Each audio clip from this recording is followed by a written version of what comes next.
বন্ধুরা বাজারে গেছিলাম আর আজকে প্রচন্ড রোদ, প্রচন্ড তুখর রোদ। আর বাজার থেকে কি এনেছি, এখন তো গরম পড়ে গেছে, এখন তো ওই ঝিঙে পটল ঢেঁড়স ছাড়া কিছু না। পাট শাক এনেছি, আজকে এক আটি পাট শাকের ঝোল করব। আর নিয়ে এসছি এখানে আমার ছেলে সিঙ্গাপুরি কলা খুব ভালোবাসে, তার জন্য সিঙ্গাপুরি কলা। আর এনেছি যেন 2.5 কিলো পেঁয়াজ, কেন বেরোতে হবে কাজে, কাজে বেরোনোর সময় পেঁয়াজ রসুনটা থাকলে অনেকটা আমার উপকার দেবে, সেই কারণে। আর এই বাঁধাকপি নিয়ে এসেছি অল্প করে একটু। বাঁধাকপি এখন কেউ খায় না, কিন্তু বাঁধাকপির একটু কোপ্তা বানাবো, বাঁধাকপি একটু ভাজা খাবো, তাহলে হবে। আর এর মধ্যে রয়েছে দেখো ব্যাগের মধ্যে এই যে টমেটো, দেখা যাচ্ছে না, পেঁয়াজ আর টমেটো দেখতে পাচ্ছ, এর মধ্যে পেঁয়াজ টমেটো এটা পরে খালি করব।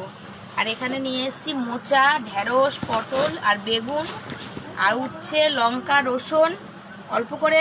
কেন বলো, গরমের দিন, গরমের দিনে বেশি বাজার করলে না নষ্ট হয়ে যায় জানো। তা ওই টমেটোগুলো একটু শক্ত টমেটো। আর যে দাদার থেকে আমি শাক নিয়েছি বাঁধাকপি, বারো বাছা নিয়ে নাও টমেটো, এগুলো একটু না নরম টমেটো। তাও এগুলো দিল, মানে এটা একটু কম দাম নিয়েছে, এটা 15 টাকা কিলো নিয়েছে, ওটা 25 টাকা। দিয়ে দাও, চাটনি ফাটনি তো আমরা খাই, চাটনি ফাটনি খাবো। আর এনেছি হচ্ছে বড় বড় দানার মিছরির মতো দানার 1.5 কিলো চিনি। এই হচ্ছে আজকের বাজারে এনেছি। আর উচ্ছে এনেছি, বেগুন এনেছি, দেখো বেগুনটা কানা বেরিয়েছে, আমি বেচেছি কিন্তু দেখো কানা বেরিয়েছে। উচ্ছে, বেগুন, পটল, ঢেঁড়স, মোচা, শাক, এইসব। টাটা।